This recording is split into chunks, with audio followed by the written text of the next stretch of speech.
They warned me about the house on Blackthorn Road. It wasn't just the peeling paint or the sagging porch. It was the way the windows seemed to watch you, even when the curtains were drawn. I told myself it was nonsense, just urban legend stuff. But when the listing came up for a dirt cheap price, I couldn't resist.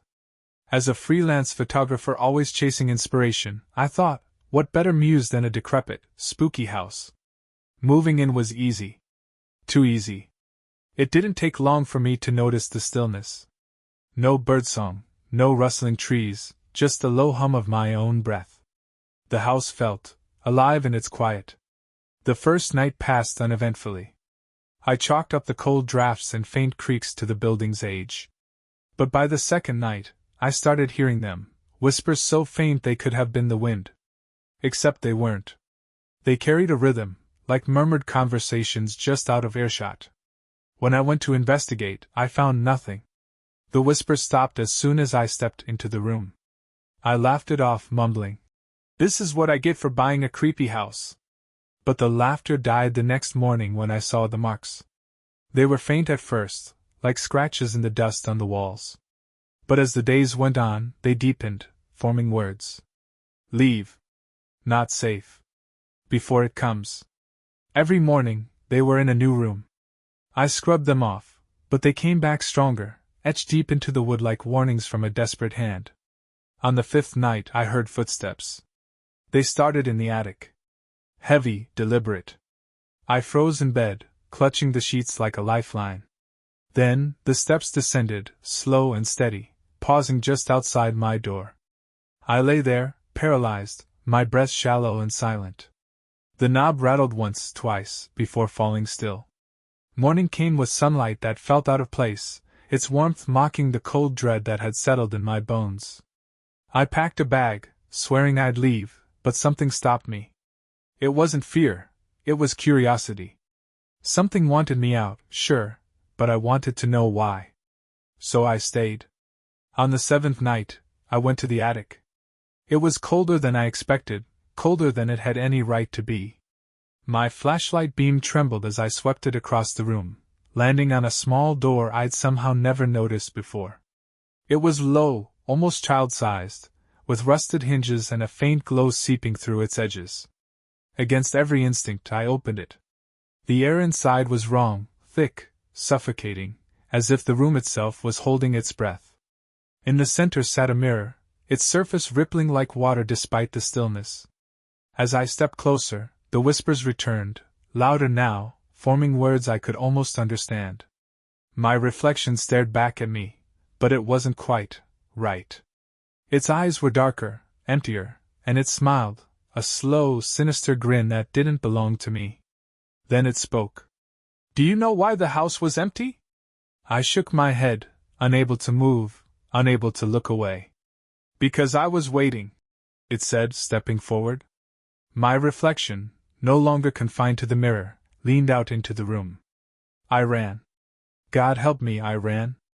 But as I burst through the attic door, the house seemed to shift, its halls stretching and twisting, trapping me in an endless maze. The whispers became screams, overlapping voices begging, laughing, crying. I don't know how I got out. I don't remember the door opening, or my feet hitting the pavement. I only remember the house watching me as I fled, its windows now glowing with a sickly yellow light. It's been weeks. I'm staying with a friend, trying to pretend life is normal. But I can't escape the cold drafts that follow me, or the whispers that echo in my dreams. And every night I see it, the house, standing silent and still at the edge of my vision, waiting for me to come back. Because now, it's holding its breath for me. I thought I had escaped.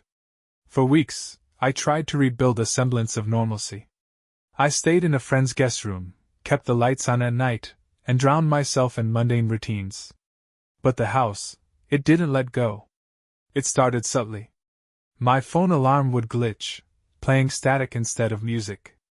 The clock on the microwave blinked the wrong time, always 3:33 a.m. Then the dreams began.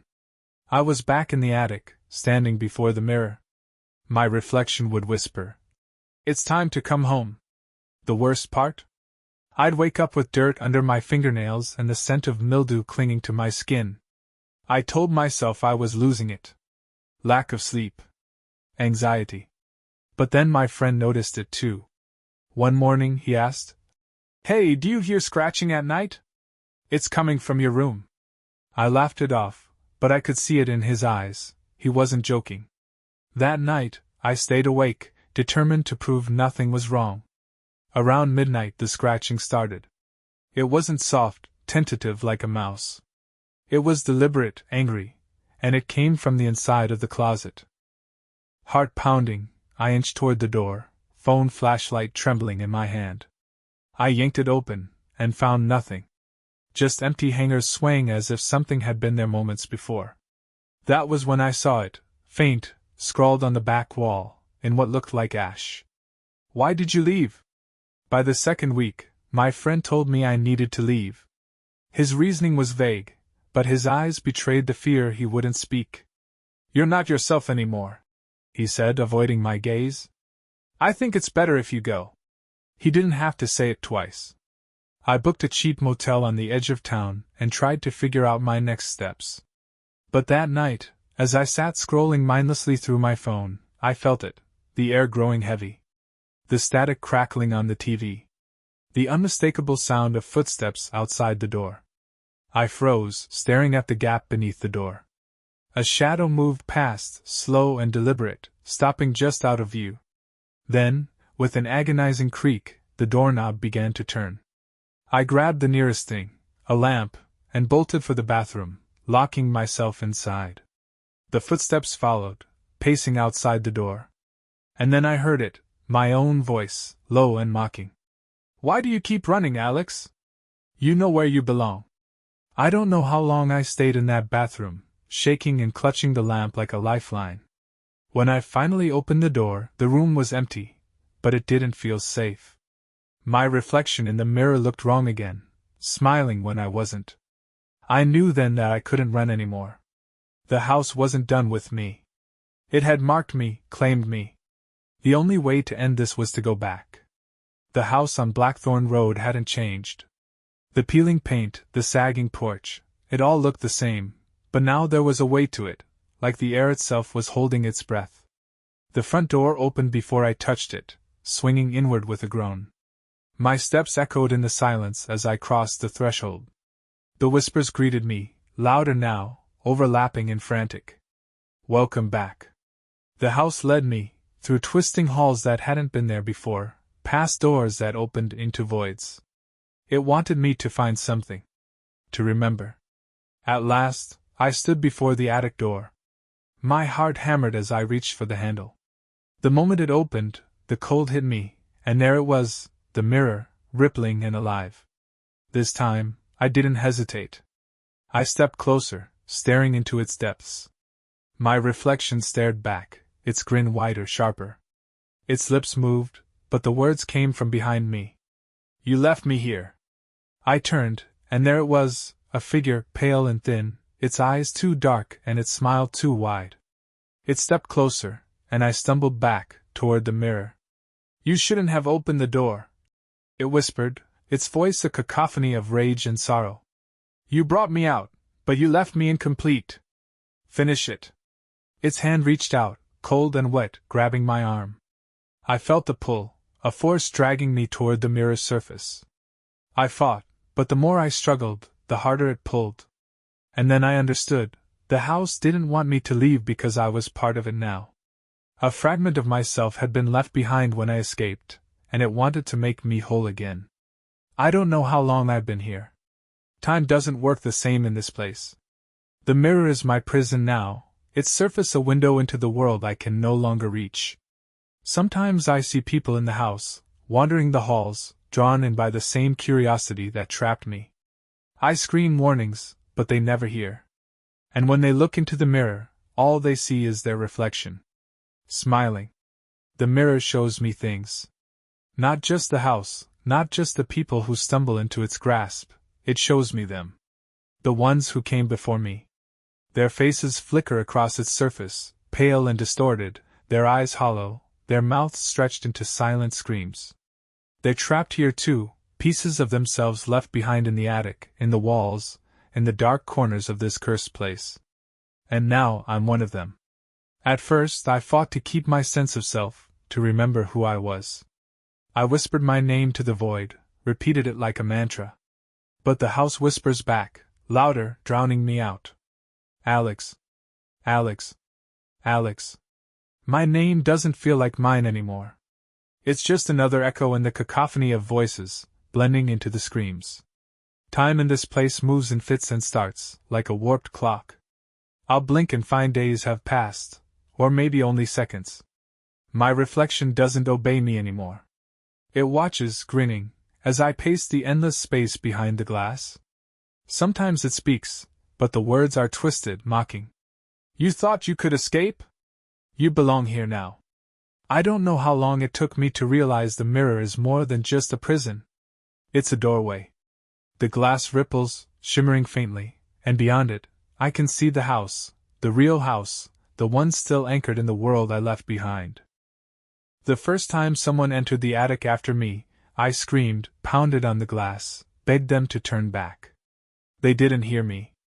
They approached the mirror, their curiosity pulling them closer, and for a moment, I thought they might see me. But then my reflection appeared, perfect and normal, waving them off with a casual smile. They left. But the house kept them. The second time, I felt the pull. It was subtle at first, a tug at the edges of my being, like threads unraveling. The person who entered the attic was young, wide-eyed, their flashlight trembling in their hand. They didn't approach the mirror. Instead, they stood frozen, staring at the walls as the whispers grew louder. The house began to shift around them, the walls bending, the floor stretching. The whispers turned into screams, and the attic doors slammed shut. I felt it then, an unbearable need, like a hand gripping my chest, dragging me forward. My reflection smiled, and I realized what was happening. The house wanted me to replace them. It was offering me a way out. I fought it.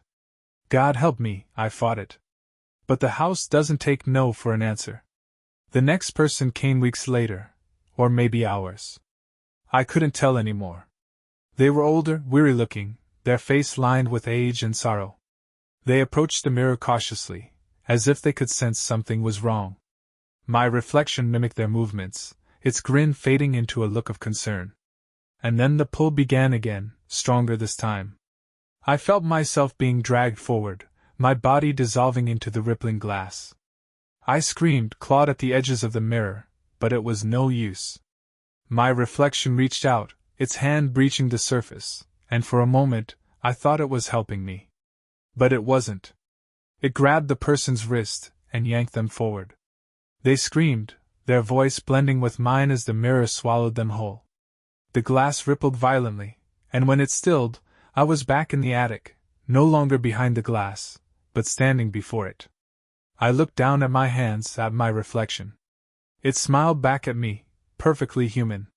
Perfectly wrong. The house let me leave after that. The air outside felt foreign, heavy with life and sound. I walked down Blackthorn Road in a daze, the memories of what happened fading with every step. By the time I reached the edge of the neighborhood, I couldn't remember why I had been there in the first place. The house was just a blur, a bad dream I couldn't quite recall. But I wasn't free. Not really. Sometimes, I catch glimpses of the mirror in my reflection, ripples in the glass, shadows that don't belong. And late at night, when the world is quiet, I hear the whispers again. They're calling me back. I thought leaving would mean freedom. For weeks, I stayed as far from Blackthorn Road as I could. I rented a room in a bustling part of the city, surrounded by life and noise. I kept the lights on, slept with the TV humming, and avoided mirrors altogether. But the whispers followed. Soft at first, like a tickle at the back of my mind. Then louder, insistent, like the rattling of chains dragging across a floor I couldn't see. At first, I told myself it was stress. PTSD from whatever hell the house had put me through. But then the shadows started. It wasn't just at night anymore. I'd catch them out of the corner of my eye in broad daylight, twisted, writhing forms that vanished the moment I turned my head. I could feel them too, their weight pressing against my chest, their cold fingers brushing against my skin. And always, always, the whispers. You left something behind. I knew what they wanted. I knew what it wanted. The house wasn't finished with me. It had let me leave, but not without cost. I was still tethered to it, a piece of me locked behind the glass, and now it wanted to rest. One night, I woke to find my reflection standing at the foot of my bed. Not in a mirror. There was no mirror in the room. Just standing there. Watching me. Its face was slack, its eyes dark hollows, and its mouth stretched into a grin too wide to be human. It raised a hand and pointed toward the door. You need to go back, it whispered, its voice rasping like dead leaves. I wanted to scream, to run, but my body wouldn't obey. All I could do was stare as the figure stepped closer, its hand reaching for me. The room grew colder, the air thick with the smell of mildew and rot. And then, just as its fingers brushed my cheek, I snapped awake. The bed was soaked with sweat. The whispers were gone, but the message was clear. The house wasn't waiting anymore, it was coming for me. I didn't want to go back, but the choice wasn't mine to make. That night, as I lay staring at the ceiling, I heard it, the creak of floorboards, the slow, deliberate steps of something moving through the apartment. My heart raced as I grabbed the nearest thing, a lamp, again, and crept toward the door. The footsteps stopped just as I reached the hallway. The air was heavy, suffocating. And then I saw it, a faint glow, coming from the bathroom. No. No, no, no. The mirror. The bathroom door swung open on its own, revealing the familiar rippling glass. My reflection stood there, grinning, its eyes glinting with malice. You can't run, it said. Not anymore. I turned to flee, but the hallway stretched out before me, impossibly long and lined with doorways that hadn't been there before. The whispers returned, louder now, overlapping in a chaotic symphony of voices. They spoke of loss, of hunger, of a need that couldn't be sated. And then I felt it, the pull. The same pull I'd felt in the attic, dragging me toward the mirror. I clawed at the walls, screamed for help, but it was no use. The air thickened, the shadows closed in, and the house, its walls, its whispers, its hunger, swallowed me whole. I don't know how long I've been here. The house is different now, its halls darker, its rooms shifting endlessly. The mirror is gone, but I can feel it watching me, its presence lurking in every shadow. Sometimes I see others, lost souls, wandering the corridors with blank eyes and slack mouths. They don't speak. They just stare, as if waiting for something, or someone. The whispers are my only company now. They tell me things I don't want to hear, secrets I can't unlearn. About the house. About the others. About myself. I wasn't the first. I won't be the last. And one day, when the house is done with me, I'll join the shadows that watch and whisper.